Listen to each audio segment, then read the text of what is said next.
ഇങ്ങനെ വായിക്കുന്നു, പരീശന്മാരിൽ ഒരുത്തൻ തന്നോടുകൂടെ ഭക്ഷണം കഴിപ്പാൻ യേശുവിനെ ക്ഷണിച്ചു. അവൻ പരീശന്റെ വീട്ടിൽ ചെന്ന് ഭക്ഷണത്തിനിരുന്നു. ആ പട്ടണത്തിൽ പാപിയായ ഒരു സ്ത്രീ അവൻ പരീശന്റെ വീട്ടിൽ ഭക്ഷണത്തിനിരിക്കുന്നു എന്നറിഞ്ഞ് ഒരു വെങ്കൽ ഭരണി പരിമള തൈലം കൊണ്ടുവന്ന് പുറകിൽ അവൻ്റെ കാൽക്കൽ കരഞ്ഞുകൊണ്ട് നിന്നു. കണ്ണുനീർ കൊണ്ട് അവൻ്റെ കാൽ നനച്ചു തുടങ്ങി, തലമുടി കൊണ്ട് തുടച്ചു, കാൽ ചുംബിച്ചു, തൈലം പൂശി.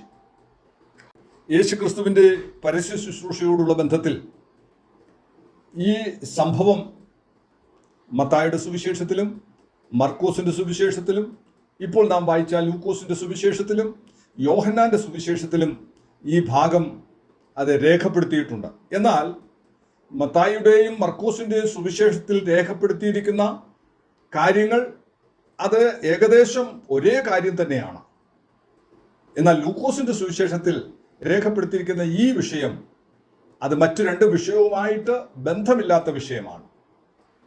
അപ്പോൾ തന്നെ യോഹന്നാന്റെ സുവിശേഷത്തിൽ 12-ാം അധ്യായത്തിൽ ലാസറിന്റെ സഹോദരിയായ മറിയം യേശുവിനെ പരിമള തൈലം പൂശി അവിടെയും വർഷിപ്പ് ചെയ്യുന്നത് നമുക്ക് കാണുവാനായിട്ട് കഴിയും. ഇത് നാലും ഒന്നാണെന്ന് പലരും ചിന്തിക്കാറുണ്ട്. ആ ചിന്തയിൽ നിന്നാണ് ലാസറിന്റെ സഹോദരിയായ മറിയ പാപിനിയായ സ്ത്രീയോട് പലപ്പോഴും ബന്ധപ്പെടുത്തി ചിലരൊക്കെ സംസാരിക്കുന്നത് കേട്ടിട്ടുണ്ട്. എന്നാൽ അത് തെറ്റാ. ഞാൻ പറയട്ടെ, മത്തായിയുടെ സുവിശേഷത്തിലും മർക്കോസിന്റെ സുവിശേഷത്തിലും വായിക്കുന്നത് കുഷ്ഠരോഗിയായ ശിമോന്റെ വീട്ടിൽ യേശു ഭക്ഷണത്തിന് വിളിച്ചപ്പോഴാണ് ഈ സംഭവം നടക്കുന്നത്. അവിടെ ഒരു സ്ത്രീ വന്ന് അവനെ തൈലം പൂശുന്നതായിട്ട് നമുക്ക് കാണുവാനായിട്ട് കഴിയും. അവിടെ യേശുവിൻ്റെ ശിഷ്യന്മാരിൽ ഒരാൾ ഈ പാഴ്ചെലവ് എന്തിന് എന്ന് ചോദിക്കുന്നത് നമുക്ക് കാണുവാൻ കഴിയും. അതെ, അപ്പോൾ തന്നെ ഈ യോഹന്നാന്റെ സുവിശേഷത്തിലും 12-ാം അധ്യായത്തിൽ യേശു മരിച്ചവരിൽ ഉയർപ്പിച്ചവനായ ലാസറിന്റെ സഹോദരിയായ മറിയം യേശുവിനെ തൈലം പൂശുന്നത് കാണുവാനായിട്ട് കഴിയും. അതും ഇതും എല്ലാം ഒന്ന് ആയിട്ട് പലപ്പോഴും നാം ചിന്തിക്കാറുണ്ട്. എന്നാൽ ഒന്നല്ല. മർക്കോസിൻ്റെയും മത്തായിയുടെയും സുവിശേഷത്തിൽ പറയുന്ന ആ സംഭവം, കുഷ്ഠരോഗിയായ ശിമോന്റെ വീട്ടിൽ സംഭവിക്കുന്ന സംഭവം, അത് യെരുശലേമിന് വളരെ അടുത്തുള്ള ഗ്രാമമായ ബഥാനിയിൽ സംഭവിക്കുന്ന ഒരു കാര്യമാണ്. അത് യേശുവിൻ്റെ ക്രൂശ് മരണത്തിന് അടുത്തുള്ള ഒരു സമയത്ത് സംഭവിക്കുന്ന ഒരു കാര്യമാണ്. അതുകൊണ്ടാണ് യേശു പറയുന്നത്, എൻ്റെ മരണത്തിന് മുന്നോടിയായിട്ട് ഇത് ചെയ്തിരിക്കുന്നു. സുവിശേഷം പ്രസംഗിക്കുന്നിടത്തൊക്കെയും ഇത് പ്രസംഗിക്കപ്പെടും എന്ന് യേശു അവിടെ പറയുന്നു. എന്നാൽ ലൂക്കോസിന്റെ പുസ്തകത്തിലേക്ക് കടന്നു വരുമ്പോൾ അവിടെ കുഷ്ഠരോഗിയായ ഒരു ശിമോനെയല്ല അവിടെ കാണുന്നത്, പരീശനായ ഒരു വ്യക്തി എന്ന് പറഞ്ഞിട്ട് പുറകോട്ട് വരുമ്പോൾ ശിമോനെ നിനക്ക് എന്ത് തോന്നുന്നു എന്ന് യേശു വിളിക്കുന്നുണ്ട്. അപ്പോൾ ഈ മനുഷ്യന്റെ പേരും ശിമോൻ എന്ന് തന്നെയാണെന്ന് നമുക്ക് കാണുവാൻ കഴിയും. ഇസ്രായേലിയരുടെ മധ്യത്തിൽ, യഹൂദന്മാരുടെ ഇടയിൽ വളരെ പ്രചാരത്തിലുള്ള ഒരു പേരായിരുന്നു ശിമോൻ എന്ന പേര്. അത് പലർക്കുമുണ്ട്. അത് ഒരിക്കലും ഒരാളല്ല. ഈ സംഭവം നടക്കുന്നത് ഗലീലയിൽ വെച്ചാണ്, മറ്റേത് യഹൂദ്യയിൽ വെച്ചാണ് നടക്കുന്നത്. അവിടെ നമ്മൾ ആ ചരിത്രം പഠിക്കുമ്പോൾ നമുക്കത് മനസ്സിലാക്കുവാനായിട്ട് കഴിയും. രണ്ടും രണ്ട് സംഭവങ്ങളാണ്, ഒന്നല്ല. ഇവിടെ ഗലീലയിൽ വെച്ചാണ് ഈ സംഭവം നടക്കുന്നത്. യേശുവിന്റെ ക്രൂശ് മരണത്തിനും വളരെ സമയത്തിന് മുൻപാണ് ഈ സംഭവം ഇവിടെ നടക്കുന്നത്. അതുകൊണ്ട് രണ്ടും ഒന്നായിട്ട് നാം ഒരിക്കലും കാണരുത്. മറ്റു രണ്ട് ഭാഗത്തും പാപിനിയായ സ്ത്രീ എന്ന് അവിടെ എഴുതിയിട്ടില്ല. അവിടെ എഴുതിയിരിക്കുന്നത് അത് ഒരു സ്ത്രീ എന്നാണ് എഴുതിയിരിക്കുന്നത്. മർക്കോസിന്റെ സുവിശേഷം 14-ാം അധ്യായം 3 മുതലുള്ള വാക്യങ്ങൾ വായിക്കുമ്പോൾ, ബഥാനിയിൽ കുഷ്ഠരോഗിയായ ശിമോന്റെ വീട്ടിൽ പന്തിയിൽ ഇരിക്കുമ്പോൾ ഒരു സ്ത്രീ ഒരു വെങ്കൽ ഭരണി വിലയേറിയ സ്വച്ഛജട മാംസാദി തൈലം വന്ന് ഭരണി പൊട്ടിച്ച് അവരുടെ തലയിൽ ഒഴിച്ചു. അവിടെ ചിലർ ഈ തൈലത്തിന്റെ വെറും പാഴ്ചിലവ് എന്തിന് എന്ന് അവിടെ വായിക്കുന്നുണ്ട്. മത്തായിയുടെ സുവിശേഷം 26-ാം അധ്യായത്തിലേക്ക് കടന്നു വരുമ്പോൾ ഞാൻ ആ ഭാഗം നിങ്ങളുടെ അറിവിലേക്ക് എടുത്ത് വായിപ്പാൻ ആഗ്രഹിക്കുകയാണ്. ഇവിടെയും 26-ന്റെ 6 മുതൽ വായിക്കുമ്പോൾ, ബഥാനിയിൽ കുഷ്ഠരോഗിയായ ശിമോന്റെ വീട്ടിലിരിക്കുമ്പോൾ ഒരു സ്ത്രീ, അവിടെയും പാപിനിയായ സ്ത്രീയല്ല, ഒരു സ്ത്രീ പരിമള തൈലം നിറഞ്ഞ ഒരു വെങ്കൽ ഭരണി എടുത്തുകൊണ്ട് അവന്റെ അടുക്കൽ വന്നു, പന്തിയിലിരിക്കുമ്പോൾ അവന്റെ തലയിൽ ഒഴിച്ചു. ഈ രണ്ട് ഭാഗത്തും പറയുന്ന ഒരേ സംഭവമാണ്. തൈലം അവന്റെ തലയിൽ ഒഴിച്ചു എന്നാണ് പറയുന്നത്. അതൊരു സ്ത്രീ അവന്റെ തലയിൽ ഒഴിച്ചു എന്നാണ് പറയുന്നത്. എന്നാൽ ഇവിടെ നാം വായിച്ച ലൂക്കോസിന്റെ സുവിശേഷം 7-ാം അധ്യായത്തിൽ വായിക്കുന്ന ഈ സ്ത്രീയെ കുറിച്ച്, അവളെ കുറിച്ച് പറയുന്ന, അവൾ പാപിനിയായ സ്ത്രീ ആയിരുന്നു. അവൾ തലയിലല്ല ഒഴിച്ചത്, അവൾ കാലുകൊണ്ട് അവന്റെ കാൽക്കലിരുന്ന് കരഞ്ഞ് കണ്ണുനീർ കൊണ്ട് കാൽ തുടച്ചു, തലമുടി കൊണ്ട് തുടച്ചു, കാൽ ചുംബിച്ചു, തൈലം പൂശി എന്നാണ് ഇവിടെ വായിക്കുന്നത്. ഈ സംഭവങ്ങൾ രണ്ട് സംഭവങ്ങളാണ്. ഇനി നമ്മൾ യോഹന്നാന്റെ സുവിശേഷത്തിലേക്ക് കടന്നു വരുമ്പോൾ 12-ാം അധ്യായത്തിന്റെ അവിടെ നമുക്ക് ലാസറിന്റെ ഭവനത്തിൽ ഉള്ള ഒരു സംഭവം മറിയം ചെയ്യുന്നത് നമുക്ക് കാണുവാനായിട്ട് കഴിയും. അവിടെയും വായിക്കുന്നത് യേശു മരിച്ചവരിൽ നിന്ന് ഉയർപ്പിച്ച 12-ാം അധ്യായം 1-ാമത്തെ വാക്യം മുതൽ, യേശു മരിച്ചവരിൽ നിന്ന് ഉയർപ്പിച്ച ലാസർ പാർത്ത ബഥാനിയയിലേക്ക് യേശു പെസഹയ്ക്ക് 6 ദിവസം മുമ്പേ വന്നു. അവിടെ അവര് ഒരു അത്താഴമൊരുക്കി. മാർത്ത ശുശ്രൂഷ ചെയ്തു. ലാസറോ അവനോടുകൂടെ പന്തിയിലിരുന്നവരിൽ ഒരുത്തനായിരുന്നു. അപ്പോൾ മറിയ വിലയേറിയ സ്വച്ഛ ജടാതി മാംസ തൈലം ഒരു റാത്തിലെടുത്ത് യേശുവിന്റെ കാലിൽ പൂശി തന്റെ തലമുടി കൊണ്ട് കാൽ തുടച്ച് തൈലത്തിന്റെ സൗരഭ്യം കൊണ്ട് വീട് നിറച്ചു. ഈ സംഭവം നമ്മൾ ലൂക്കോസിന്റെ സുവിശേഷത്തിൽ വായിച്ച സംഭവവും മർക്കോസിന്റെ സുവിശേഷത്തിൽ വായിച്ച സംഭവങ്ങളും തമ്മിൽ വളരെ വ്യത്യാസമുണ്ട്. ഇത് 3 സംഭവങ്ങളാണ്. മത്തായി മർക്കോസിൽ ഒരേ സംഭവം, ലൂക്കോസിൽ വേറൊരു സംഭവം, യോഹന്നാനിൽ വേറൊരു സംഭവമാണ് നാം ഇവിടെ വായിക്കുന്നത്. ഞാൻ എൻ്റെ സബ്ജക്റ്റ് ലൂക്കോസിന്റെ സുവിശേഷത്തിൽ നിന്നുകൊണ്ടായതുകൊണ്ട് ഞാൻ ആ ഭാഗത്ത് നിന്നുകൊണ്ട് സംസാരിക്കാൻ ആഗ്രഹിക്കുകയാണ്. പലപ്പോഴും ദൈവത്തെ ആരാധിക്കുന്ന രീതി നമ്മുടെ ഇടയിൽ നമ്മുടേതായ ചില ഭാവനകളും ചില ചിന്തകളും ചില രീതികളുമൊക്കെ നാം കാലങ്ങളായി അനുഷ്ഠിച്ചുകൊണ്ട് പോരുകയാണ്. നമ്മുടെ ഇടയിൽ ആരാധന എന്ന് പറഞ്ഞാൽ അതിൻ്റെ അർത്ഥം നാം പലപ്പോഴും ചിന്തിക്കുന്നത്, നമ്മൾ സഭായോഗങ്ങളിൽ പെന്തക്കോസ്തുകാരായ നമുക്ക് അഥവാ വിശ്വാസികളായ നമ്മൾ പറയുന്നത്, ഇപ്പോൾ നാം ആരാധിക്കാൻ പോകുകയാണ് എന്ന് പറയുമ്പോൾ ആരാധന എന്ന് പറയുന്നത് മുഖ്യമായി നാം ഉദ്ദേശിക്കുന്നത് പാട്ടുകളെ പാടി കൈകളടിച്ച് നാം നമുക്കുള്ള ഇൻസ്ട്രുമെന്റ്സ് ഒക്കെ വായിച്ച് ചിലർ മുൻപിൽ നിന്ന് ആരാധന ലീഡ് ചെയ്യുന്നു, പാട്ടുകൾ ലീഡ് ചെയ്യുന്നു, പുറയിൽ നിന്ന് അതുപോലെ കുറെ പേര് കൂടെ പാടുന്നു, ചിലര് കേട്ടുകൊണ്ട് നിൽക്കുന്നു. ഇതിനെയാണ് പൊതുവായി ആരാധന എന്ന രീതിയിൽ വിശ്വാസികളുടെ സമൂഹം പറയുന്നത്. അത് കൺവെൻഷനിലായാലും അത് സഭായോഗത്തിലായാലും മീറ്റിങ്ങുകളായാലും പാസ്റ്റർമാർ പറയുന്ന ഒരു ആരുണ്ട്, ഇനി നമ്മൾ ആരാധിക്കാൻ പോകുകയാണ്. എന്നാൽ ആരാധന എന്ന് പറയുന്നത് വെറും പാട്ട് മാത്രമാണോ? ആരാധന എന്ന് പറയുന്നത് നാം കൂടി വരുന്ന സമയം മുതൽ അത് തീരുന്നത് വരെയുള്ള എല്ലാ കാര്യങ്ങളും ആരാധനയുടെ ഭാഗമാണ്. അത് പാട്ട് മാത്രം കൊണ്ട് നിൽക്കുന്നില്ല, അത് പ്രാർത്ഥന അതിൽ ഉൾപ്പെടുന്നു, അവിടെ വചനധ്യാനം ഉൾപ്പെടുന്നു, അവിടെ സാക്ഷ്യങ്ങൾ ഉൾപ്പെടുന്നു, അവിടെ വിഷയങ്ങൾക്ക് വേണ്ടിയുള്ള മധ്യസ്ഥ പ്രാർത്ഥന അതിൽ ഉൾപ്പെടുന്നു. ദൈവ സാന്നിധ്യം എവിടെയുണ്ടോ ആ ദൈവ സാന്നിധ്യത്തിൽ ഇരിക്കുന്നത് പോലും ഒരു ആരാധനയുടെ അനുഭവമാണ്. ദൈവ സാന്നിധ്യം അനുഭവിച്ചറിയുക എന്നുള്ളതാണ് ആരാധന കൊണ്ട് ഉദ്ദേശിക്കുന്നത്. ഞാൻ ഈ ഭാഗത്തേക്ക് കടന്നു വരട്ടെ. ഇവിടെ പരീശനായ ഒരു മനുഷ്യൻ യേശുവിനെ തന്നോടുകൂടെ ഭക്ഷണം കഴിപ്പാൻ ക്ഷണിച്ചു. പരീശൻ, ഇവിടെ പരീശനെ കുറിച്ച് പഠിക്കുമ്പോൾ ആരാണ് ഈ പരീശൻ എന്ന് പറയുന്നത്? നമുക്കറിയാം, പരീശൻ എന്ന വാക്കിന്റെ അർത്ഥം പ്രത്യേകിച്ച് ദൈവത്തെ ആരാധിപ്പാനായി വേർതിരിക്കപ്പെട്ടവരായ ഒരു കൂട്ടം ആളുകളാണ്. അവരെ ജനം അങ്ങനെയാണ് കാണുന്നത്. അവർ വേദപണ്ഡിതന്മാരും ദൈവജനത്തെ ഉപദേശിക്കുന്നവരും ദൈവജനത്തിന് വേണ്ട വേദഭാഗങ്ങൾ പറഞ്ഞുകൊടുത്ത് അവരെ ആരാധനയ്ക്കായി ഒരുക്കുന്നവരും ആരാധിക്കുന്നവരുമായ വേർതിരിക്കപ്പെട്ട ഒരു കൂട്ടം. പരീശൻ യേശുവിനെ വിളിച്ചു. ആരാധനയെക്കുറിച്ച് നമ്മൾ പഠിക്കുമ്പോൾ യോഹന്നാന്റെ സുവിശേഷം അതിൻ്റെ ആ ശമരിയക്കാരി സ്ത്രീയെ കുറിച്ച് നമ്മൾ പഠിക്കുന്നുണ്ട്. ശമരിയക്കാരി സ്ത്രീയെ യേശുവിനോട് ചോദിക്കുന്ന ഒരു ചോദ്യമുണ്ട്. ഗുരു, ഞങ്ങൾ ഈ മലയിൽ ആരാധിക്കുന്നു, നിങ്ങൾ യഹൂദന്മാർ പറയുന്നു യെരൂശലേമിലാണ് ആരാധിക്കേണ്ടത്.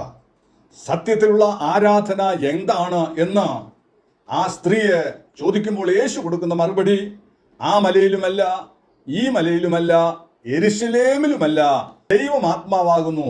അവനെ ആരാധിക്കുന്ന സത്യനമസ്കാരികൾ അവനെ സത്യത്തിലും ആത്മാവിലും ആരാധിക്കണമെന്ന് പിതാവ് ഇച്ഛിക്കുന്നു.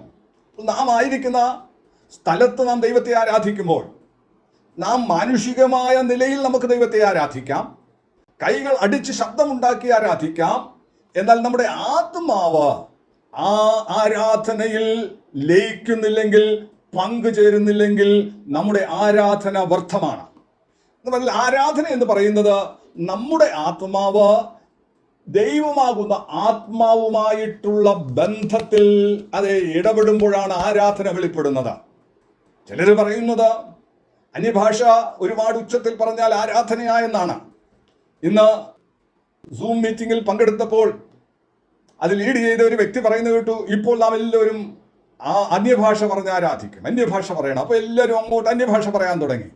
കണ്ണു തുറന്നും കണ്ണു ചെന്നും അതേ ബൈബിൾ തുറന്നും അടച്ചും പേന കൊണ്ട് എഴുതിയും അങ്ങോട്ടും ഇങ്ങോട്ടും നോക്കിയും ഒക്കെ അന്യഭാഷ പറയുക എന്ന് പറഞ്ഞാൽ അവരുടെ ആത്മാവല്ല സംസാരിക്കുന്നത്, അവരുടെ ബുദ്ധി സംസാരിക്കുകയാണ്. അവരുടെ കോൺസെൻട്രേഷൻ ആത്മാവായ ദൈവത്തിലല്ല, അവരുടെ കോൺസെൻട്രേഷൻ അവരുടെ ചുറ്റുവട്ടങ്ങളിലാണ്. അത് സത്യമായിട്ടുമുള്ള ആരാധനയല്ല. പലപ്പോഴും നമ്മുടെ ആരാധനയിൽ നമ്മുടെ കോൺസെൻട്രേഷൻ നമ്മുടെ ചുറ്റുവട്ടങ്ങളിലും മറ്റുള്ളവരിലേക്കും ആകുമ്പോൾ അത് ദൈവം പ്രസാദിക്കുന്ന ആരാധനയല്ല.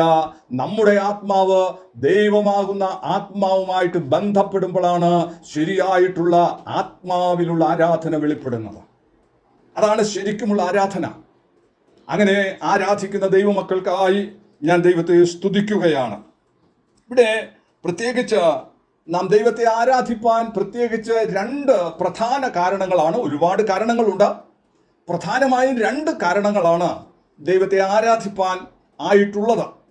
അതിലൊന്നാണ് ദൈവത്തെക്കുറിച്ചുള്ള അറിവ്, ദൈവം ആരാണെന്നുള്ള അറിവ്.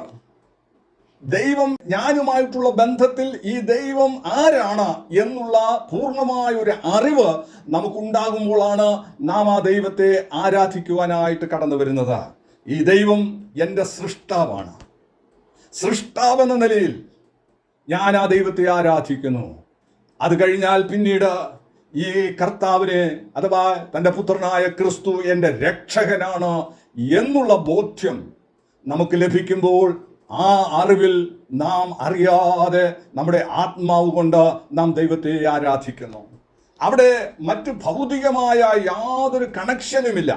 അവിടെ ഡ്രമ്മിൻ്റെ അടിയോ അഥവാ കീബോർഡിൻ്റെ ശബ്ദമോ അവിടെ വയലിൻ്റെ ശബ്ദമോ മൈക്കിൻ്റെ ആവശ്യമോ യാതൊന്നും അവിടെ ആവശ്യമില്ല. പിന്നെ എന്താണുള്ളത്? എൻ്റെ ആത്മാവ് ദൈവമായ ആത്മാവുമായി ബന്ധപ്പെടുന്നു. കാരണം ഞാൻ മനസ്സിലാക്കി എൻ്റെ സൃഷ്ടാവിനെയാണ് ഞാൻ ആരാധിക്കുന്നത്, എൻ്റെ രക്ഷകനെയാണ് ഞാൻ ആരാധിക്കുന്നത്. ആ ബോധം നമ്മുടെ ഉള്ളിൽ വരുമ്പോൾ നാം അറിയാതെ ദൈവ ആത്മാവുമായി നാം ബന്ധപ്പെടുകയാണ്. അവിടെയാണ് ശരിയായിട്ടുള്ള ആരാധന വെളിപ്പെടുന്നത്. രണ്ടാമത്തെ കാര്യം, ദൈവം നമുക്ക് ചെയ്ത നന്മകളെ ഓർത്ത്, ദൈവത്തിൻ്റെ ദയയോർത്ത്, ദൈവത്തിൻ്റെ കൃപകളെ ഓർത്ത്, ദൈവം നമ്മെ നടത്തിയ വിധങ്ങളെ ഓർത്ത് നാം ദൈവത്തെ സ്തുതിക്കുമ്പോൾ നമ്മുടെ അകത്തു നിന്ന് പുറപ്പെടുന്ന സ്തുതിയും സ്തോത്രവും അത് കർത്താവിൻ്റെ സന്നിധിയിലേക്ക് കടന്നു ചെല്ലുകയാണ്. അവിടെ വലിയ ഒച്ച വെക്കണമെന്നോ ശബ്ദമുണ്ടാക്കണമെന്നോ വലിയ കൈയടിക്കണമെന്നോ ഒന്നും അവിടെ അതേ ആവശ്യമില്ല. എന്നാൽ ഹൃദയത്തിൻ്റെ ആഴങ്ങളിൽ നാം സ്വർഗത്തിലെ ദൈവം ചെയ്ത ഉപകാരങ്ങളെ ഓർക്കുമ്പോൾ മുഴു ശരീരവും ഈ ആരാധനയിൽ ചിലപ്പോൾ പങ്കെടുക്കാം. കൈകൾ ഉച്ചത്തിൽ അടിച്ചെന്നിരിക്കാം, ശബ്ദം ഉച്ചത്തിൽ വന്നെന്നിരിക്കാം, നാം ഇരിക്കുന്നിടത്തു നിന്ന് ചിലപ്പോൾ തുള്ളിയെന്നിരിക്കാം. ഹല്ലേലൂയ! ദൈവത്തിന്റെ ചെയ്ത ഉപകാരങ്ങളെ ഓർക്കുമ്പോൾ നാം ദൈവത്തെ ആരാധിക്കുന്നത് നമ്മുടെ ആത്മാവിൽ നാം ആരാധിക്കും. നാം ആത്മാവായ ദൈവവുമായി കണക്ട് ചെയ്ത് കഴിയുമ്പോൾ ആ ദൈവത്തെ നാം സത്യത്തിലും അതേ സത്യമായിട്ടും ആത്മനിറവിലും നാം ആരാധിക്കും. അതാണ് സത്യത്തിലും ആത്മാവിലുമുള്ള ആരാധന. അങ്ങനെ ആരാധിക്കുന്ന ദൈവമക്കൾക്കായി സ്തോത്രം. പലരും മറ്റുള്ളവരെ കാണിക്കാൻ വേണ്ടിയും മറ്റുള്ളവർ കാണേണ്ടതിന് വേണ്ടിയും പലപ്പോഴും പലതും ചെയ്തു കൂട്ടുന്നത് അത് ദൈവത്തിൻ്റെ മുൻപിൽ തെറ്റാണ്. അനുഗ്രഹത്തിന് പകരം അത് ആ ശാപമായി മാറുവാനിടയുണ്ട്. ആകയാൽ ദൈവസന്നിധിയിൽ കടന്നു വരുമ്പോൾ വിറയലോടെ അവനെ ഘോഷിപ്പീൻ, ഭയത്തോടെ അവനെ സേവിപ്പീൻ. പ്രൈസ് അവൻ്റെ സന്നിധിയിൽ കടന്നു വരുമ്പോൾ നമുക്ക് 10 നാദമുള്ള കൈത്താളങ്ങളോടുകൂടി അവനെ സ്തുതിക്കാം, തന്ത്രിനാദത്തോടെ അവനെ സ്തുതിക്കാം. പക്ഷേ അത് ആത്മനിറവിലുള്ള ആരാധനയായിരിക്കണം. ഇവിടെ ഞാൻ മുന്നോട്ട് കടന്നു വരട്ടെ. ഇവിടെ 2 വ്യക്തികളെ നമുക്ക് കാണുവാനായിട്ട് കഴിയും. 2 persons സ്റ്റാൻഡിങ് ബിഫോർ ക്രൈസ്റ്റ്. ക്രിസ്തുവിൻ്റെ മുൻപിൽ 2 വ്യക്തികളെ നമുക്കിവിടെ കാണുവാനായിട്ട് കഴിയും. ഒരു വ്യക്തി യേശുവിനെ ക്ഷണിച്ചതാണ്. അത് പരീശൻ, സമൂഹത്തിന്റെ മുൻപിൽ സ്ഥാനമുള്ളവൻ, സമൂഹം ബഹുമാനിക്കുന്നവൻ, സമൂഹത്തിന്റെ മുൻപിൽ ഉപദേഷ്ടാവായിരിക്കുന്നവൻ, സമൂഹത്തിന്റെ മുൻപിൽ ആരാധനയ്ക്കായി തിരഞ്ഞെടുക്കപ്പെട്ടവൻ, വേർതിരിക്കപ്പെട്ടവൻ. അവൻ യേശുവിനെ വിളിച്ചു. എന്നാൽ അപ്പോൾ തന്നെ ആ ഭവനത്തിൽ വേറൊരു സ്ത്രീ അവിടെ കടന്നു വന്നു. സമൂഹം വെറുക്കപ്പെട്ടവൾ, സമൂഹത്തിന്റെ മുൻപിൽ നിൽക്കുവാൻ കഴിയാത്തവൾ, സമൂഹത്താൽ നിന്ദിക്കപ്പെട്ടവൾ, ത്യജിക്കപ്പെട്ടവൾ. രണ്ട് വ്യക്തികൾ ഇപ്പോൾ യേശുവിന്റെ മുൻപിൽ നിൽക്കുകയാണ്. അവരെക്കുറിച്ചാണ് ഇന്ന് രാത്രികാലം ഞാൻ പറയാൻ ആഗ്രഹിക്കുന്നത്. നാം ദൈവസന്നിധിയിൽ നിൽക്കുമ്പോൾ ദൈവത്തിന്റെ മുൻപിൽ കഴിക്കേണ്ട ആരാധനയുടെ വിധങ്ങളെ നാം മനസ്സിലാക്കണം. ഇവിടെ നാം വായിക്കുകയാണ്, ഇദ്ദേഹത്തിന്റെ പേരും സൈമൺ എന്നാണെന്ന് നമുക്കറിയാൻ കഴിയും. 40-ാമത്തെ വാക്യത്തിൽ യേശു ഒരു ചോദ്യം ചോദിക്കുമ്പോൾ, ശിമോനെ, ഞാൻ നിന്നോട് ഒന്ന് പറയാനുണ്ടെന്ന് പറഞ്ഞ് വിളിക്കുന്നുണ്ട്. ആദ്യം പരീശൻ എന്നേ അവിടെ എഴുതിയിട്ടുണ്ടെങ്കിലും താഴോട്ട് വായിക്കുമ്പോൾ നമുക്കറിയാം ഇവന്റെ പേരും ആരാണ്? ശിമോൻ എന്നാണ്. ഞാൻ നേരത്തെ പറഞ്ഞല്ലോ, ആ ഭാഗത്തേക്ക് കടക്കുന്നില്ല. ശിമോൻ പരീശനാണ്, ദൈവത്തിനു വേണ്ടി വേർതിരിക്കപ്പെട്ടവനാണ്, ലോകത്തിന്റെ മുൻപിൽ റൈറ്റ്യസ് മാൻ ആണ്. താൻ തന്നെയും ഒരു റൈറ്റ്യസ് മാൻ ആണെന്ന് താൻ കരുതുകയാണ്. അതുപോലെ തന്നെ ദൈവിക നിയമം അനുസരിച്ച്, according to the law of Moses, he himself thinks that he is a righteous man. ഇന്ന് അനേക ക്രിസ്ത്യൻസിന്റെയും മനസ്സിൽ അങ്ങനെ ഒരു ചിന്താഗതിയുണ്ട്. എന്നാൽ ദൈവത്തിലെ സ്വയനീതി ആകരുത്, ദൈവത്താൽ നീതീകരിക്കപ്പെട്ടവരാകണം. ദൈവത്തിന്റെ ദൃഷ്ടിയിൽ നാം എങ്ങനെ ആയിരിക്കുന്നുവെന്ന് നാം ചിന്തിച്ചു നോക്കണം. ഇവിടെ പരീശൻ യേശുവിനെ അകത്തു ക്ഷണിച്ചു. പക്ഷേ അവിടെ ചെയ്യേണ്ട ആതിഥ്യ മര്യാദകൾ, ഒരു യഹൂദ പാരമ്പര്യം അനുസരിച്ച് ഒരു വ്യക്തിയെ വീട്ടിലേക്ക് ക്ഷണിച്ചാൽ ആ വ്യക്തിക്ക് കൊടുക്കേണ്ടതായ ബഹുമാനം, ആതിഥ്യ മര്യാദകൾ ഈ മനുഷ്യൻ ചെയ്തില്ല എന്ന് നമുക്ക് കാണുവാനായിട്ട് കഴിയും. യേശുവിൻ്റെ വാക്കിൽ നിന്ന് തന്നെ നമുക്കത് കാണുവാനായിട്ട് കഴിയും. നമുക്കതൊരു പാഠമായിരിക്കണം. യേശുവിന് നാം കൊടുക്കേണ്ടതായ ബഹുമാനവും സ്നേഹവും നാം കൊടുക്കുന്നുണ്ടോ? ഇവിടെ പരീശനോടുള്ള ബന്ധത്തിൽ യേശു വിളിച്ചതിന് തക്കവണ്ണമുള്ള ഒരു ആതിഥ്യ മര്യാദ അവിടെ ചെയ്യാതിരിക്കുന്നതായിട്ട് നമുക്ക് കാണുവാനായിട്ട് കഴിയും. അപ്പോൾ പരീശനായ ശിമോൻ യേശുവിനെ വിളിച്ചതിൻ്റെ പിന്നിൽ വേറെ എന്തോ ഉദ്ദേശമാണ്. പലപ്പോഴും നമുക്ക് വേദപുസ്തകം വായിക്കുമ്പോൾ മനസ്സിലാകും, അവനെ വാക്കിൽ കൊടുക്കേണ്ടതിന് അവർ പലപ്പോഴും യേശുവിൻ്റെ അടുക്കൽ വരാറുണ്ട്. ഒരുപക്ഷെ ഈ മനുഷ്യനും യേശുവിനെ വിളിച്ചതിൻ്റെ പിന്നിൽ എന്തോ കുരുക്കൊപ്പിക്കുവാൻ, എന്തോ കുടുക്കിട്ട് യേശുവിനെ ചോദ്യം ചെയ്യുവാൻ, അവനിൽ കുറ്റം കണ്ടുപിടിക്കുവാൻ ക്ഷണിച്ചതായിരിക്കാം എന്ന് ഞാൻ വിചാരിക്കുകയാണ്. ഇല്ല എങ്കിൽ ഒരു യഹൂദന്റെ ആതിഥ്യ മര്യാദകളെ മറന്നിട്ട് ഈ പരീശനായ ഈ വ്യക്തി യേശുവിനെ ക്ഷണിക്കുകയും ആതിഥ്യ മര്യാദകൾ മറക്കുകയും ചെയ്തതിൻ്റെ പിന്നിൽ എന്തോ കുഴപ്പമുണ്ട്. നാം പലപ്പോഴും നമ്മുടെ ജീവിതത്തിലും യേശുവിനെ നാം ക്ഷണിക്കാറുണ്ടെങ്കിലും യേശു അർഹിക്കുന്ന ബഹുമാനവും, യേശു അർഹിക്കുന്ന ഭയവും ഭക്തിയും യേശു ആഗ്രഹിക്കുന്ന വിധത്തിൽ നാം കൊടുക്കാതിരിക്കുന്നുവെങ്കിൽ ദൈവവേദലേ അത് വലിയ തെറ്റായി മാറും. നമ്മളിവിടെ ശ്രദ്ധിക്കണമേ, അവിടെ വന്ന പുരുഷാരം ഒന്നും ശ്രദ്ധിച്ചില്ല, അവിടെ വന്ന ആരും ഒന്നും ശ്രദ്ധിച്ചില്ല. എന്നാൽ യേശു ഈ കാര്യം പ്രത്യേകം ശ്രദ്ധിച്ചു എന്ന് നമുക്ക് ഈ ഭാഗം വായിക്കുമ്പോൾ മനസ്സിലാകുവാനായിട്ട് കഴിയും. അതിൻ്റെ 44-ാമത്തെ വാക്യം മുതൽ താഴോട്ട് വായിക്കുമ്പോൾ പരീശനോട് യേശു ചോദിക്കുന്ന ഒരു ചോദ്യമുണ്ട്. ഞാൻ നിന്റെ വീട്ടിൽ വന്നു, നീ എൻ്റെ കാലിന് വെള്ളം തന്നില്ല. നമ്മൾ പ്രത്യേകം ശ്രദ്ധിക്കണം.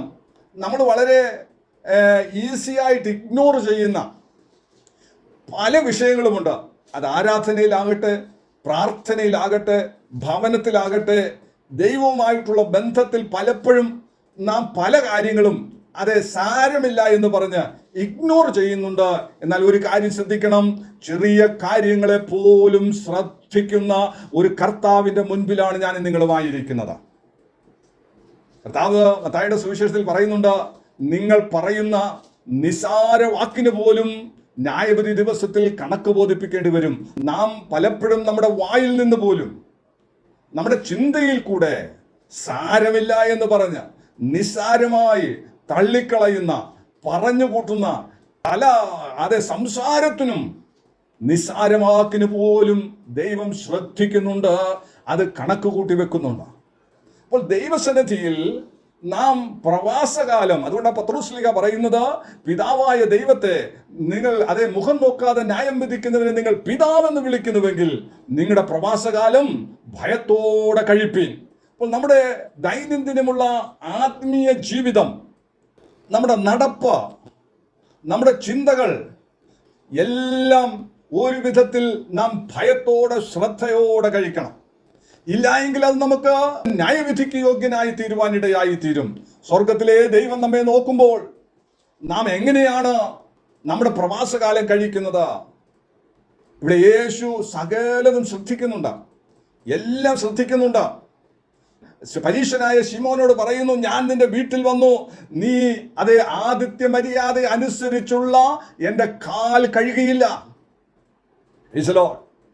ദൈവവേദലേ, നമ്മുടെ ജീവിതത്തിൽ ദൈവസന്നിധിയിൽ എത്ര ശ്രദ്ധയോടെ നാം ദൈവത്തിൻ്റെ സന്നിധിയിൽ ആയിരിക്കണമെന്ന് ഇന്ന് നാം വളരെ ചിന്തിക്കേണ്ടിയിരിക്കുന്നു. നിസ്സാരമെന്ന് കരുതി ആരാധനയിൽ ഒരു ഭയമില്ലാതിരിക്കുകയാണ്. ആരാധിക്കാൻ പറയുമ്പോൾ മൊബൈൽ ഞെക്കിക്കൊണ്ടിരിക്കുകയാണ്. ആരാധിക്കാൻ പറയുമ്പോൾ വേദപുസ്തകം എടുത്ത് തുറന്നിങ്ങനെ നോക്കിക്കൊണ്ടിരിക്കുകയാണ്. ആരാധിക്കാൻ പറയുമ്പോൾ പാട്ട് പാടുന്ന സമയത്ത്, പ്രാർത്ഥിക്കുന്ന സമയത്ത് കണ്ണു തുറന്ന് മറ്റു പലതിലും ശ്രദ്ധ വെച്ചുകൊണ്ടിരിക്കുകയാ. നമുക്കത് നിസ്സാരമെന്ന് തോന്നും, എന്നാൽ കർത്താവ് നിന്നെ ശ്രദ്ധിക്കുന്നുണ്ട്, കർത്താവ് നിന്നെ ശ്രദ്ധിച്ചു നോക്കുന്നുണ്ട്. ദൈവപൈതലേ, ഈ ദിവസങ്ങളിൽ നിന്റെ പ്രവാസകാലം ഭയത്തോടെ കഴിക്കുവാൻ ദൈവം ആഗ്രഹിക്കുകയാണ്. ശിമോനെ, നിന്റെ വീട്ടിൽ ഞാൻ വന്നു, നീ ക്ഷണിച്ചിട്ടാ വന്നത്, നീ ആതിഥ്യ മര്യാദ മറന്നു കളഞ്ഞു, എൻ്റെ കാൽ കഴുകിയില്ല. ഹല്ലേലൂയ, സ്തോത്രം. അടുത്ത ഭാഗത്തേക്ക് കടന്നു വരുമ്പോൾ വീണ്ടും വായിക്കുന്നു, അവിടെ സ്നേഹ ചുംബനം കൊടുത്താണ് ഒരു അതിഥിയെ വീട്ടിലേക്ക് ആനയിക്കുന്നത്. സ്നേഹചുംബനം കൊടുത്തു. ഞാൻ നിന്റെ വീട്ടിൽ വന്നു, നീ എനിക്ക് ചുംബനം തന്നില്ല. നോക്കിയാട്ടെ, എൻ്റെ യേശു എല്ലാം ശ്രദ്ധിക്കുന്നുണ്ട്. ഇനി വചനം കേൾക്കുന്ന ദൈവപൈതലേ, നമ്മുടെ ജീവിതത്തിൽ നാം നിസ്സാരമെന്ന് കരുതി പലപ്പോഴും വളരെ മോശം ആയ രീതിയിൽ, ദൈവത്തിന് ഹിതമല്ലാത്ത വിധത്തിൽ, ദൈവം ആഗ്രഹിക്കാത്ത വിധത്തിൽ നാം ഓരോ കാര്യങ്ങൾ ചെയ്തു കൂട്ടുമ്പോൾ കർത്താവിൻ്റെ ദൃഷ്ടി അതിന്മേലിരിക്കുകയാണ്. ഈ പഴയ നിയമത്തിലെ ഒരു വാക്യമാണ്, ദൈവം തന്നെത്താൻ ബലവാനെന്ന് കാണിക്കേണ്ടതിന് ആരുടെ തങ്കൽ ഏകാഗ്ര ചിത്തന്മാരായിരിക്കുന്നവർക്ക് വേണ്ടി താൻ ബലവാനെന്ന് കാണിക്കേണ്ടതിന് തൻ്റെ ദൃഷ്ടി ഭൂമിയിലെല്ലായിടവും ഊടാടി സഞ്ചരിച്ചു കൊണ്ടിരിക്കുകയാണ്. അങ്ങനെയാണെങ്കിൽ ഇന്ന് രാത്രികാലവും ഈ വചനത്തിന് മുൻപിൽ ഉദാസീനതയോടെ, ഒരു ഗൗരവമില്ലാതെ ദൈവവചന കേൾവിയുടെ മുൻപിൽ ഇരിക്കുകയാണെങ്കിൽ ദൈവത്തിൻ്റെ ദൃഷ്ടി നിന്റെ മേലും പതിഞ്ഞിട്ടുണ്ട്. എന്നാൽ ഏകാഗ്രതയോടെ, ഭക്തിയോടെ, ദൈവമേ എന്നോട് സംസാരിക്കണമേ എന്ന് പറഞ്ഞ് നാം ദൈവസന്നിധിയിൽ ഇരിക്കുന്നുവെങ്കിൽ അവൻ തന്നെത്താനെന്ന് ബലവാനായി കാണിക്കേണ്ടതിന്, നിനക്ക് വേണ്ടി പ്രവർത്തിക്കേണ്ടതിന് കർത്താവിൻ്റെ ദൃഷ്ടി നിന്റെ മേലിരിക്കുകയാണ്. അവൻ ശ്രദ്ധിച്ചു നോക്കിക്കൊണ്ടിരിക്കുകയാണ്. അവൻ ശ്രദ്ധയോടെ നിന്നെ ശ്രദ്ധിച്ചുകൊണ്ടിരിക്കുകയാ. ദൈവസന്നിധിയിൽ നിങ്ങൾ എങ്ങനെ ഇരിക്കുന്നുവെന്ന് കർത്താവിൻ്റെ ദൃഷ്ടി ശ്രദ്ധിച്ചുകൊണ്ടിരിക്കുകയാ. ഓ, ദൈവസന്നിധിയിൽ നാം ഇരിക്കുമ്പോൾ ദൈവപൈതലേ, ദൈവം ആഗ്രഹിക്കുന്ന രീതിയിൽ നാം ഇരിപ്പാൻ ദൈവം നമ്മെക്കുറിച്ച് ആഗ്രഹിക്കുകയാണ്. പലപ്പോഴും ഉദാസീനതയോടെ, പലപ്പോഴും ഒരു മനസ്സില്ലാതെ, പലപ്പോഴും ഒരു ഭക്തിയുടെ യാതൊരു കണിശം പോലും ഇല്ലാതെ, ദൈവഭയമില്ലാതെ ദൈവസന്നിധിയിലായിരിക്കുന്ന ആരെങ്കിലും ഇന്ന് രാത്രികാലം ഈ വചനം കേൾക്കുന്നുവെങ്കിൽ ഒരു തീരുമാനമെടുക്കണം. ദൈവസന്നിധിയിൽ ദൈവം ആഗ്രഹിക്കുന്ന ഭയത്തോടെ, ഭക്തിയോടെ, ദൈവത്തിന്റെ കൃപയിൽ ആശ്രയിച്ച് നമുക്കിതിനൊരു ഭാഗ്യം തന്ന ദൈവത്തെ സ്തുതിച്ചുകൊണ്ടായിരിക്കാൻ, ദൈവമേ എന്നോട് സംസാരിക്കണമേ, തിരുവചനത്തിലൂടെ എന്നോട് ഇടപെടണമേ എന്നുള്ള വലിയ ആഗ്രഹത്തോടെ ദൈവസന്നിധിയിൽ ഇരിക്കുന്നുവെങ്കിൽ ദൈവത്തിന്റെ ദൃഷ്ടി നിന്റെ മേലുണ്ട്. അവൻ നിനക്ക് വേണ്ടി അത്ഭുതങ്ങളെ ചെയ്യും. അവൻ നിനക്ക് വേണ്ടി വലിയവ ചെയ്യുവാൻ അവന്റെ ദൃഷ്ടി നിന്റെ മേലിരിക്കുകയാണ്. ഇല്ലെങ്കിൽ ശിമോനോട് പറഞ്ഞതുപോലെ നിന്റെ ഭവനത്തിൽ ഞാൻ വന്നു, നിന്റെ കാലിന് നീ വെള്ളമൊഴിച്ച് കഴുകിയില്ല. നിന്റെ ഭവനത്തിൽ ഞാൻ വന്നു, നീ എനിക്ക് സ്നേഹചുംബനം തന്നില്ല. ആതിഥ്യമര്യാദ അനുസരിച്ച് യേശുവിനെ അവിടെ സ്വീകരിച്ചില്ല. അടുത്ത വാക്യത്തിലേക്ക് കടന്നു വരുമ്പോൾ ഹല്ലേലൂയ അവിടെ വായിക്കുന്നു, നീ എൻ്റെ തലയിൽ തൈലം പൂശിയില്ല. അതിഥി കടന്നു വന്നാൽ തൈലം എടുത്ത് അവന്റെ തലയിൽ പൂശി ആയിട്ടാണ് അവനെ സ്വീകരിക്കുന്നത്. എന്നാൽ ആതിഥ്യ മര്യാദകൾ മറന്നുപോയി. ഒരു ആതിഥേയൻ, ഒരു ക്ഷണിച്ച ഒരു വ്യക്തി, നാം യേശുവിനെ നമ്മുടെ ഹൃദയത്തിലേക്ക് ക്ഷണിച്ചതാ.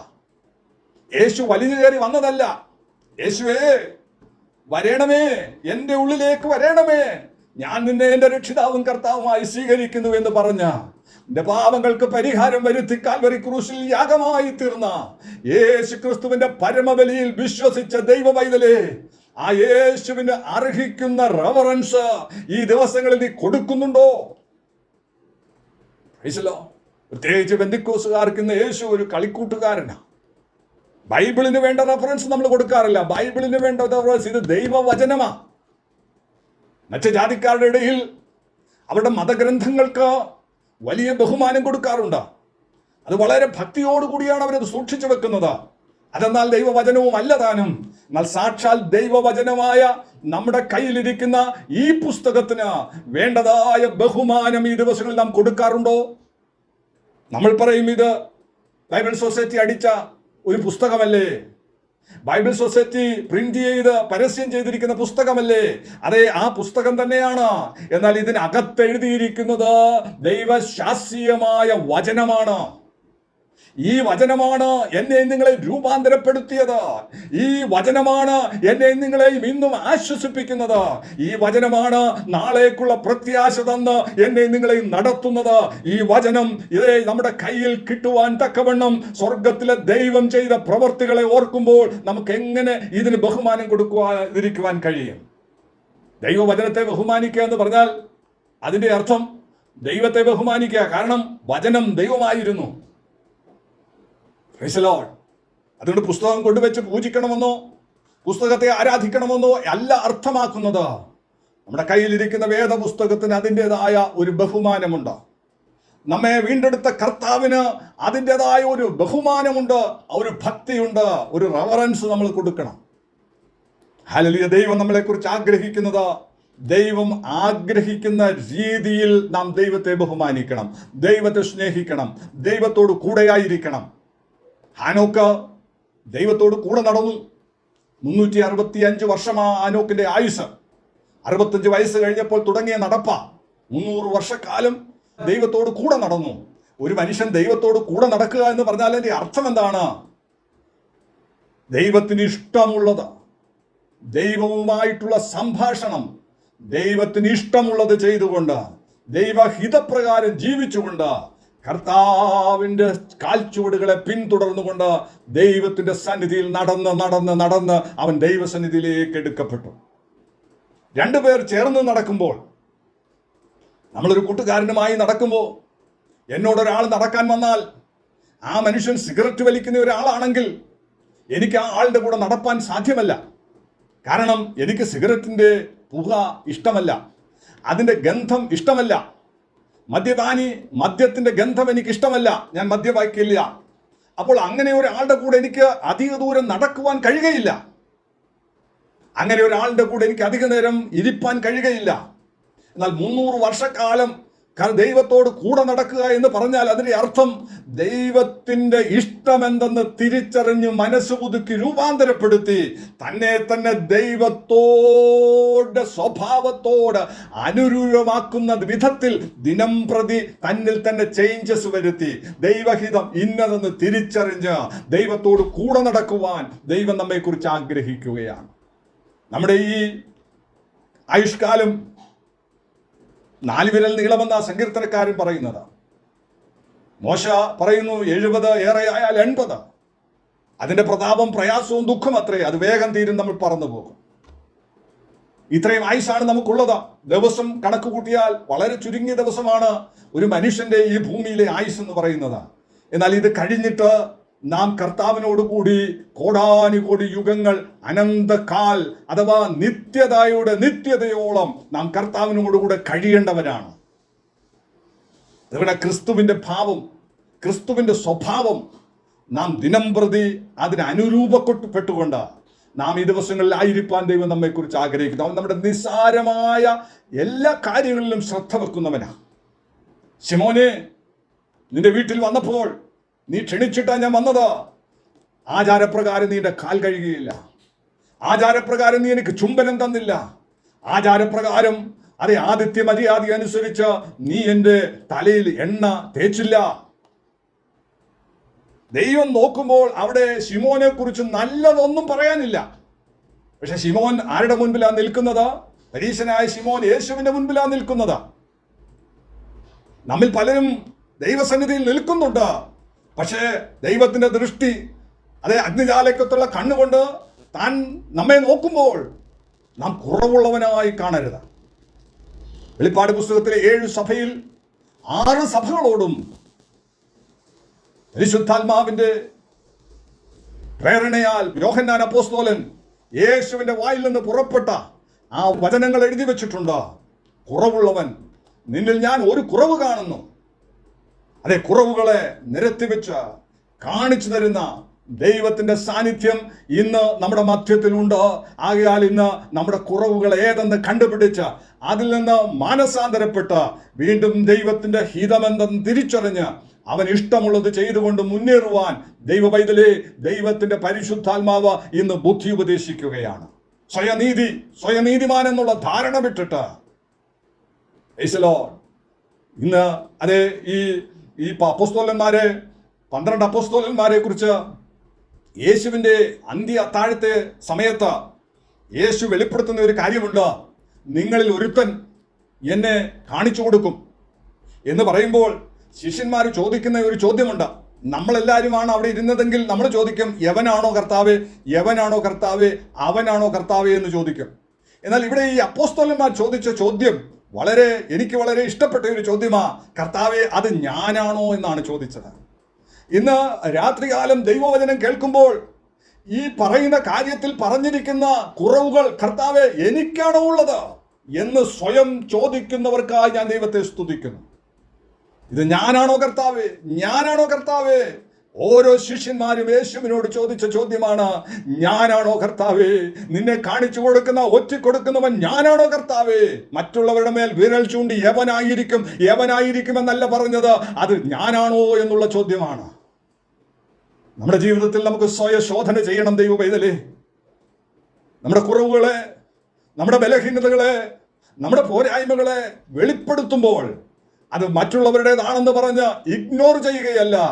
എൻ്റെ കുറവാണോ അത് ഞാനാണോ എന്ന് പറഞ്ഞ് ദൈവസന്നിധിയിലേക്ക് സമർപ്പിക്കുന്ന ദൈവ പൈതലിന് വേണ്ടി പ്രവർത്തിക്കുന്ന ദൈവകരം, ശക്തിയുടെ കരം, ശുദ്ധീകരിക്കുന്ന ദൈവ സാന്നിധ്യം, ക്രമപ്പെടുത്തുന്ന ദൈവ സാന്നിധ്യം, മുന്നോട്ട് പോകുവാൻ കൃപ തരുന്ന ദൈവ സാന്നിധ്യം ഇന്ന് നമ്മുടെ മധ്യത്തിൽ കടന്നു വന്നിട്ടുണ്ട്. ആ ദൈവസന്നിധിയിലേക്ക് നമുക്ക് ഒന്ന് ഏൽപ്പിച്ചു കൊടുക്കണം. ദൈവ സാന്നിധ്യം നമ്മുടെ മധ്യത്തിൽ ഉണ്ട്. ഞാൻ മുന്നോട്ട് കടന്നു വരട്ടെ. ഇവിടെ വായിക്കുന്നു, എന്നാൽ ഇവളോ, ഈ പാപിനിയായ സ്ത്രീ, അവളെക്കുറിച്ച് വായിക്കുന്നത് അതിന്റെ 38-ാം വാക്യത്തിലാണ്. അവളെക്കുറിച്ച് വായിക്കുന്നു, അവൾ പട്ടണത്തിൽ പാപിയായ ഒരു സ്ത്രീ, അവൾ പരീശന്റെ വീട്ടിൽ ഭക്ഷണത്തിനിരിക്കുന്നു, അവൻ പരീശന്റെ വീട്ടിൽ ഭക്ഷണത്തിനിരിക്കുന്നു എന്നറിഞ്ഞ് ഒരു വെങ്കൽ ഭരണി പരിമള തൈലം കൊണ്ടുവന്ന് പുറകിൽ നിന്ന് അവന്റെ കാൽക്കൽ കരഞ്ഞുകൊണ്ട് നിന്നു. മുമ്പിൽ നിന്നില്ല, പുറകിൽ നിന്ന് കരഞ്ഞുകൊണ്ട് നിന്നു. അടുത്തത്, അവന്റെ കണ്ണുനീർ കൊണ്ട് അവന്റെ കാൽ നനച്ചു തുടങ്ങി. മുമ്പിലല്ല കേട്ടോ, യേശു ഇരിക്കുന്നതിന്റെ പുറകിലായി നിൽക്കുന്നതാ. അവിടെ നിന്നുകൊണ്ടാണ് വിങ്ങിപ്പൊട്ടി കരയുന്നത്. അവിടെ നിന്നുകൊണ്ടാണ് യേശുവിന്റെ അനുഗ്രഹിക്കപ്പെട്ട നിലയിൽ ആ സാന്നിധ്യം അവൾ അനുഭവിച്ചറിയുന്നു. പരീശന് യേശുവിന്റെ സാന്നിധ്യം ഒരു മനസ്താപവും വരുത്തുന്നില്ല, ഒരു പശ്ചാത്താപവും വരുത്തുന്നില്ല. യേശുവിന്റെ സാന്നിധ്യത്തിന്റെ യാതൊരു അനുഭവവും പരീശന്റെ ഹൃദയത്തിലോ ശരീരത്തിലോ സ്വഭാവത്തിലോ പ്രവൃത്തിയിലോ കാണുന്നില്ല. എന്നാൽ ഇവിടെ ഇതാ പാപിനിയായ ഒരു സ്ത്രീ, അവൾ യേശുവിന്റെ സന്നിധിയിൽ നിൽക്കുമ്പോൾ അവൾ കരയുകയാണ്, വിങ്ങിപ്പൊട്ടി കരയുകയാണ്. ശബ്ദം പുറത്തു വരാതെ ഹൃദയത്തിന്റെ ആഴങ്ങൾ അവൾ കരയുകയാണ്. കാരണം യേശുവിന്റെ സാന്നിധ്യത്തിന്റെ പ്രഭ അവളുടെ ഉള്ളിൽ രൂപാന്തരത്തെ വരുത്തുകയാണ്. അവളുടെ ഉള്ളിൽ വളരെ പാപബോധം വരുത്തുകയാണ്. അവളുടെ ഉള്ളിൽ അവൾക്ക് വേണ്ടി ചെയ്ത നന്മകളെ ഓർത്തവൾ ദൈവസന്നിധിയിൽ അത് കരയുകയാണ്. അവൾ ഹല്ലേലൂയ ദൈവസന്നിധിയിൽ സമർപ്പിക്കുകയാണ്. അവൾ കരഞ്ഞുകൊണ്ട് യേശുവിന്റെ കാൽ തുടച്ചു. കാൽ നനച്ചു തുടങ്ങി, കണ്ണുനീര് കൊണ്ട് നനച്ചു തുടങ്ങി. അതാ യേശു പറഞ്ഞത്, ഞാൻ നിന്റെ വീട്ടിൽ വന്നു, നീ എൻ്റെ കാലിൽ വെള്ളം തന്നില്ല, ഇവളോ കണ്ണുനീർ കൊണ്ട് എൻ്റെ കാൽ നനച്ചു. Price the lord, hallelujah. ദൈവ സാന്നിധ്യം നമുക്ക് രൂപാന്തരം വരുത്തുന്നതായിരിക്കണം. ദൈവ സാന്നിധ്യം നമ്മെ പശ്ചാത്താപത്തിലേക്ക് നടത്തുന്നതായിരിക്കണം. ദൈവ സാന്നിധ്യം നമ്മെ മാനസാന്തരത്തിലേക്ക് നടത്തുന്നതായിരിക്കണം. ദൈവ സാന്നിധ്യം ദൈവ പൈതലേ നമുക്ക് രൂപാന്തരം വരുത്തുന്നതായി തീരണം. അത് നടക്കുന്നില്ലെങ്കിൽ എത്ര കൈയടിച്ചെന്ന് പറഞ്ഞാലും, എത്ര ഡ്രം കൊട്ടിയെന്ന് പറഞ്ഞാലും, എത്ര കീബോർഡ് വായിച്ചെന്ന് പറഞ്ഞാലും, എത്ര ഗിറ്റാർ അടിച്ച് ബഹളം വെച്ചെന്ന് പറഞ്ഞാലും, നിന്റെ അകത്തൊരു മാനസാന്തരവും രൂപാന്തരവും വരുന്നില്ലെങ്കിൽ നിന്റെ ആരാധന വ്യർത്ഥമാണ്. അതിൽ ദൈവത്തിന് പ്രസാദമില്ല. ദൈവ പൈതലേ, പരീശൻ വിളിച്ച് ആഹാരം കൊടുത്തത് വ്യർത്ഥമാ. അവൻ അതുകൊണ്ട് ഒരു പ്രയോജനവും ലഭിച്ചില്ല. എന്നാൽ ഈ സ്ത്രീയുടെ ഹൃദയത്തിന്റെ ആഴങ്ങളിൽ അവൾക്ക് വന്ന രൂപാന്തരം അവളെ സ്വർഗരാജ്യത്തിന് അവകാശിയാക്കി തീർക്കത്തക്ക നിലയിൽ ദൈവത്തിന്റെ കൃപാകടാക്ഷം അവളുടെ മേൽ കടന്നു വന്നു. അടുത്തത് വായിക്കുകയാണ്. അവൾ തലമുടി കൊണ്ട് തുടച്ചു, കാൽ ചുംബിച്ചു, തൈലം പൂശി. ഹല്ലേലൂയ. ദൈവത്തിന്റെ സന്നിധിയിൽ ദൈവം ചെയ്ത ഉപകാരങ്ങളെ ഓർത്ത് ദൈവത്തിന് വേണ്ടി വിലയേറിയത് എന്ത് കൊടുക്കുവാൻ, തന്നെ ഏൽപ്പിച്ചു കൊടുക്കുവാൻ, തനിക്കുള്ളത് കർത്താവിന് വേണ്ടി കൊടുക്കുവാൻ. ഈ പരിമള തൈലത്തിന്റെ വില ഏതാണ്ട് 300 വെള്ളിക്കാശ. അതായത് ഒരു വർഷത്തെ ഒരു മനുഷ്യന്റെ വേതനമാണ്, അതാ കൂലിയാണ് ഈ 300 വെള്ളിക്കാശ് എന്ന് പറയുന്നത്. ഈ 300 വെള്ളിക്കാശിന്റെ വിലയുള്ള ഈ പരിമള തൈലം യേശുവിന്റെ കാൽക്കൽ ഒഴിക്കണമെന്നുണ്ടെങ്കിൽ അതിനൊരു സമർപ്പണമുണ്ട്. ദൈവ പൈതലേ, അതിലൊരു സ്നേഹമടങ്ങിയിട്ടുണ്ട്. യേശുവിന് വേണ്ടി ജീവൻ കൊടുപ്പാൻ, യേശുവിന് വേണ്ടി സമയം കൊടുപ്പാൻ, യേശുവിന് വേണ്ടി നമുക്കുള്ളതൊക്കെ സമർപ്പിപ്പാൻ. ആ സ്നേഹമാണ്. അതെ, പൗലോസ് പറയുന്നു 5-ാം അധ്യായത്തിൽ ഇങ്ങനെ വായിക്കുന്നുണ്ട്, ക്രിസ്തുവിന്റെ സ്നേഹത്തിൽ നമ്മെ 6 വേർപെടുത്തും. Price the Lord. ക്രിസ്തുവിന്റെ സ്നേഹം ഞങ്ങളെ നിർബന്ധിക്കുന്നു എന്നാണ് പൗലോസ് പറയുന്നത്. ഇന്ന് രാത്രികാലം ഈ വചനം കേൾക്കുമ്പോൾ ക്രിസ്തുവിന്റെ സ്നേഹം, ക്രിസ്തുവിന്റെ സാന്നിധ്യം കർത്താവേ നമ്മുടെ ജീവിതത്തിൽ രൂപാന്തരം വരുത്തുന്നുണ്ടോ? ക്രിസ്തു എനിക്ക് വേണ്ടി ചെയ്തതിന് പകരമായി ഞാൻ അവനെന്തു പകരം ചെയ്യും? എൻ്റെ സമയം, എൻ്റെ ആരോഗ്യം, എനിക്ക് ലഭിച്ച സ്വത്ത്, എനിക്ക് ലഭിച്ചതെല്ലാം ഞാൻ എൻ്റെ കർത്താവിന് വേണ്ടി ചെലവിടുവാൻ ഞാൻ ആഗ്രഹിക്കുന്നു. അത് മനസ്സോടെ ഞാൻ ചെയ്യുകയാണ്. ഈ സ്ത്രീയെ നമുക്ക് കണ്ടുപിടിക്കണം. അവളുടെ ആരാധന അവിടെ വായിക്കുന്നു, ഒരു ശബ്ദം അവളുടെ വായിൽ നിന്ന് പുറപ്പെട്ടില്ല. Without uttering a sound, a word, she is worshiping the Lord. Hallelujah. നമ്മുടെ ജീവിതത്തിൽ അതെ അലറുകയും വിളിക്കുകയും പാടുകയും ഉച്ചത്തിൽ അതെ ദൈവദാസന്മാർ പറയുന്നു, ഒരു ഹല്ലേലൂയ പറഞ്ഞാട്ടെ, ഒന്നുകൂടെ പറഞ്ഞാട്ടെ, ഒന്നുകൂടെ ഉറക്കെ പറഞ്ഞാട്ടെ എന്നൊക്കെ പറഞ്ഞ് പറയിപ്പിക്കുന്നതിനൊന്നും ഒരു പ്രയോജനവുമില്ല. നിന്റെ ഹൃദയത്തിന്റെ ആഴങ്ങളിൽ നിന്ന് വരുന്ന ശബ്ദം അത് പുറത്തു വന്നില്ലെങ്കിലും അത് സ്വർഗത്തിലെ ദൈവം ശ്രദ്ധിച്ചു കേട്ട് അതിന്റെ തക്കവണ്ണം നിനക്ക് അനുഗ്രഹവും നന്മയും പകരും, വിടുതലയക്കും. ഹല്ലേലൂയ, സ്തോത്രം. ഇവിടെ ഈ സ്ത്രീയോടുള്ള ബന്ധത്തിൽ തന്നെ വിളിച്ച പരീശൻ പറയുന്ന ഒരു കാര്യമുണ്ട്. അവൻ സാക്ഷാൽ പ്രവാചകനായിരുന്നെങ്കിൽ അവനെ തൊട്ടത് ആരാണെന്ന് അവൻ മനസ്സിലാക്കുമായിരുന്നു. യേശു അവൻ വായിക്കുന്നു, യേശു അവൻ്റെ അകത്തുള്ള ചിന്ത അങ്ങ് മനസ്സിലാക്കി. നമ്മുടെ കർത്താവിന് മറന്നിരിക്കുന്ന ഒരു സൃഷ്ടിയുമില്ലെന്നേ. പണ്ട് ഒരു സ്ത്രീയെ വ്യഭിചാരത്തിൽ പിടിച്ചിട്ട് യേശുവിൻ്റെ അടുക്കൽ കൊണ്ടുവന്ന് പരീക്ഷിക്കാനാ. മോശയുടെ ന്യായപ്രമാണം പറയുന്നുണ്ട് അവളെ കല്ലെറിഞ്ഞ് കൊല്ലണമെന്ന്. ഗുരു നീ എന്ത് പറയുന്നു എന്ന് പറഞ്ഞാൽ, കൊല്ലാൻ പറഞ്ഞാൽ അത് റോമ ഗവൺമെന്റിന്റെ അധികാര പരിധിയിൽപ്പെട്ടതാണ് ഒരാളെ കൊല്ലാനുള്ള അധികാരം. അങ്ങനെ കൊല്ലണമെന്ന് പറഞ്ഞാൽ റോമ സർക്കാരിനെതിരായിട്ട് സംസാരിച്ചു എന്ന് പറയും. അഥവാ കൊല്ലണ്ട എന്ന് പറഞ്ഞാൽ അവിടെ പറയും അതേ മോശയുടെ ന്യായപ്രമാണത്തിനെതിരായി സംസാരിച്ചു. രണ്ട് പറഞ്ഞാലും യേശു അവിടെ പിടിക്കപ്പെടും. യേശുവിനെ കുരുക്കാനായി കൊണ്ടുവന്നതേ. എന്നാൽ യേശു എന്താ ചെയ്തതെന്നറിയാമോ? നിലത്തിരുന്ന് എഴുതിയിട്ട് പറഞ്ഞു, നിങ്ങളിൽ പാപമില്ലാത്തവൻ അവളെ ആദ്യത്തെ കല്ലെറിയട്ടെ. ഹല്ലേലൂയ. ദൈവമേ, യേശു നോക്കുമ്പോൾ കല്ല് കൈവച്ചുകൊണ്ടിരിക്കുന്ന ഓരോ വ്യക്തിയുടെയും ജീവിതത്തെ എൻ്റെ കർത്താവ് നോക്കിയപ്പോൾ എല്ലാവരും പാപം ചെയ്ത് എല്ലാവരും ദൈവതേജസ് നഷ്ടപ്പെടുത്തിയവരാണ്. അതുകൊണ്ടാണ് യേശു പറഞ്ഞത്, കല്ലെടുത്തെറിയണമെങ്കിൽ പാപമില്ലാത്തവൻ എറിയട്ടെ. എല്ലാവരും മൂത്തവർ മുതൽ ഇളയവർ വരെ കടന്നുപോയി. ഈ സ്ത്രീയും യേശുവും മാത്രം ശേഷിച്ചു. യേശു ചോദിച്ചു, മകളെ, ആരും നിനക്ക് ശിക്ഷിച്ചില്ലേ എന്ന് പറഞ്ഞപ്പോൾ, ഇല്ല ഗുരു എന്ന് പറഞ്ഞു. ഞാനും നിന്നെ ശിക്ഷിക്കുന്നില്ല, പോകാ, സമാധാനത്തോടെ പോകാ, ഇനി പാപം ചെയ്യരുത് എന്ന് പറഞ്ഞവളെ അയച്ചു. ഒരുപക്ഷെ ഞാൻ ചിന്തിക്കുന്നത്, യേശുവിന്റെ പുറകിൽ കരഞ്ഞുകൊണ്ട് ഒരക്ഷരം പുറത്തു വിടുവാൻ കഴിയാതെ ഈ വെങ്കൽ ഭരണി പരിമള തൈലവുമായി നിന്ന് കരഞ്ഞ് കാൽ നനച്ച് തലമുടി കൊണ്ട് കാൽ തുടച്ച ഈ തൈലമെടുത്ത് പൂശുന്ന ഈ സ്ത്രീ ഒരുപക്ഷെ അവളായിരിക്കയില്ലേ? ഹല്ലേലൂയ! അവളുടെ പാപങ്ങളെ മോചിച്ചു കൊടുത്ത, അവളെ ശിക്ഷിക്കാതെ വിട്ട, അവൾക്ക് രക്ഷ നൽകിയ അവളുടെ കർത്താവിന്റെ മുൻപിൽ ഒരു വാക്ക് പോലും ഉരിയാടുവാൻ മെനക്കെടാതെ ആ കർത്താവിനെ ശുശ്രൂഷിക്കുന്നതിൽ, ആ കർത്താവിന് മുൻപിൽ തനിക്കുള്ളതൊക്കെ സമർപ്പിക്കുന്നതിൽ, തന്നെ തന്നെ ഏൽപ്പിച്ചു കൊടുക്കുന്നതിൽ ഹല്ലേലൂയ, അവൾ അത് സംതൃപ്തി കണ്ടെത്തുകയാണ്, സന്തോഷം കണ്ടെത്തുകയാണ്. ഇന്ന് ദൈവപൈതലേ, നമുക്ക് നമ്മെ തന്നെ ഒന്ന് ശോധന ചെയ്യാം. താഴോട്ട് പരീക്ഷനോട് ചോദിക്കുന്ന ചോദ്യമുണ്ട്. രണ്ടുപേര് അതേ 5 താലന്തും അതിന്റെ ശേഷം 6 വെള്ളിക്കാശും 50 വെള്ളിക്കാശും ഇളച്ചു കൊടുത്തവരിൽ ആര് അധികം സ്നേഹിക്കും? പരീശൻ പറഞ്ഞു, അധികം ഇളച്ചു കിട്ടിയവൻ അധികം സ്നേഹിക്കും. യേശു പറഞ്ഞു, അവളുടെ പാപങ്ങൾ മോചിച്ചു തന്നിരിക്കുന്നു, അവൾ അധികം സ്നേഹിച്ചുവല്ലോ, അവൾ അധികം സ്നേഹിച്ചുവല്ലോ, അവൾ അധികം അവളുടെ പാപങ്ങളെ മോചിക്കപ്പെട്ടിരിക്കുന്നു. ഇന്ന് രാത്രികാലം ഈ വചനം കേൾക്കുന്ന ദൈവപൈതലേ, സ്വയശോധന ചെയ്യണം. എന്റെ കർത്താവിന്റെ പാപങ്ങളെ മോചിച്ചു തന്നിരിക്കുന്നു. അവന്റെ ക്രൂശുമരണത്തിൽ അവന്റെ രക്തമൊഴുക്കി എന്റെ പാപത്തിന് പ്രായശ്ചിത്തം വരുത്തി, എന്റെ പാപത്തിന് അതേ ശിക്ഷാവിധിയിൽ എന്നെ മോചിപ്പിച്ച ഹല്ലേലൂയ, എന്നെ ക്രിസ്തുവിന്റെ സന്നിധിയിൽ ഞാൻ നിൽക്കുമ്പോൾ ഹല്ലേലൂയ, എന്നെ സ്വയനീതിയല്ല, ഈ സ്ത്രീ ഒരു അക്ഷരം മിണ്ടാതെ കർത്താവിന്റെ സന്നിധിയിൽ ആരാധിക്കുന്നത് പോലെ നമുക്ക് ഇതോർക്കുമ്പോൾ നമ്മുടെ ഹൃദയത്തിന്റെ ആഴങ്ങളിൽ നിന്ന് നമ്മുടെ ആത്മാവ് ദൈവമാകുന്ന ആത്മാവുമായി ബന്ധപ്പെടുത്തി നമുക്ക് ദൈവത്തെ സ്തുതിപ്പാൻ കഴിയണം. അതാണ് ദൈവം ആഗ്രഹിക്കുന്ന ആരാധന എന്ന് പറയുന്നത്. പരീശന്റെ ആഹാരം കൊടുത്തത് കൊണ്ട് പ്രയോജനം വന്നില്ല, പരീശൻ ഭവനത്തിൽ വിളിച്ചത് കൊണ്ട് പ്രയോജനം വന്നില്ല. എന്നാൽ ഈ സ്ത്രീ അവൾ ഹല്ലേലൂയ പാപം മോചിക്കപ്പെട്ടവളായി, രക്ഷയുടെ അനുഭവത്തിൽ ഉള്ളവളായി, അവൾ അനുഗ്രഹിക്കപ്പെട്ടവളായി അവൾ കടന്നുപോയി. ഇന്നും അവളെ കുറിച്ച് ഇവിടെ പ്രസംഗിക്കുവാൻ കാരണം അവൾ കർത്താവിന്റെ മുൻപിൽ തങ്ങളെ തന്നെ സമർപ്പിച്ചതിന്റെ ഫലമാണ്. ദൈവത്തിന്റെ കൃപ ഇന്ന് വ്യാപരിക്കട്ടെ ചില ജീവിതങ്ങളുടെ മേൽ.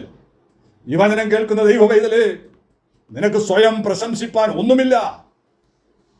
ഹല്ലേലൂയ, എല്ലാം അവന്റെ കൃപയാണ്, എല്ലാം അവന്റെ കൃപയാണ്.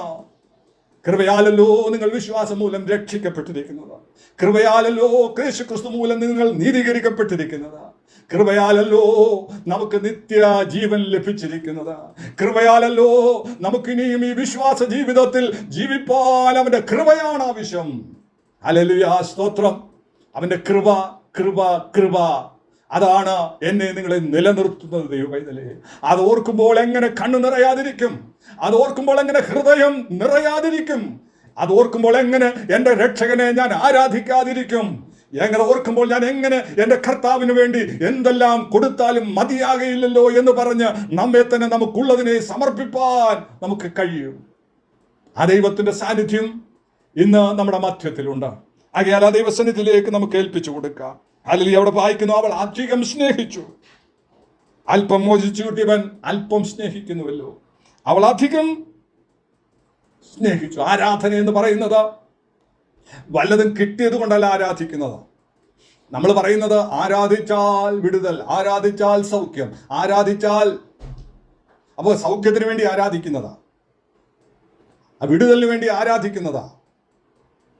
എന്നാൽ സൗഖ്യം കിട്ടിയത് കൊണ്ട് ആരാധിക്കുക വിശ്വാസത്താൽ, വിടുതൽ കിട്ടിയത് കൊണ്ട് ആരാധിക്കുക. Praise the lord. പൗലോസും ശീലാസും കാരാഗ്രഹത്തിൽ കൈകാലുകൾ ആമത്തിലിട്ട് പൂട്ടി ചങ്ങലയാൽ പൂട്ടപ്പെട്ടവരായി അവർ രാത്രിയിൽ ദൈവത്തെ പാടി സ്തുതിക്കുമ്പോൾ അനേകരുടെ ചങ്ങലകൾ അഴിഞ്ഞു വീണു. അത് ആരാധിച്ചത് കൊണ്ട് വീണതല്ല. ദൈവവൈതലേ, ഈ പ്രിയപ്പെട്ടവരുടെ ഹൃദയത്തിന്റെ ആഴങ്ങളിൽ ഉയർന്ന ദൈവത്തിന്റെ സ്നേഹത്താൽ നിറയപ്പെട്ടവരായി അവർ ദൈവത്തെ സ്തുതിച്ചപ്പോൾ അവിടെ വിടുതൽ സംഭവിച്ചതാ. അവർ വിടുതൽ കിട്ടിയത് കൊണ്ട് ആരാധിച്ചതാ. സൗഖ്യം കിട്ടിയത് കൊണ്ട് ദൈവത്തെ ആരാധിക്കുന്നു. വിശ്വാസത്താൽ നാം ഏറ്റെടുത്ത് പ്രാർത്ഥിക്കുമ്പോൾ, ആരാധിക്കുമ്പോൾ അവിടെ അത്ഭുതങ്ങൾ നടക്കുകയാണ്. അവിടെ വിടുതൽ നടക്കും നിശ്ചയം. യേശുവിന്റെ ശക്തി അവിടെ വ്യാപരിക്കും. Praise the lord, hallelujah. ദൈവസന്നിധിയിൽ ഞാൻ ആ വിഷയത്തേക്ക് നിന്ന് മാറുകയാണ്. നമുക്ക് ദൈവസന്നിധിയിലേക്ക് ഏൽപ്പിച്ചു കൊടുക്കാം. ഹല്ലേലൂയ. സ്തോത്രം, സ്തോത്രം, സ്തോത്രം.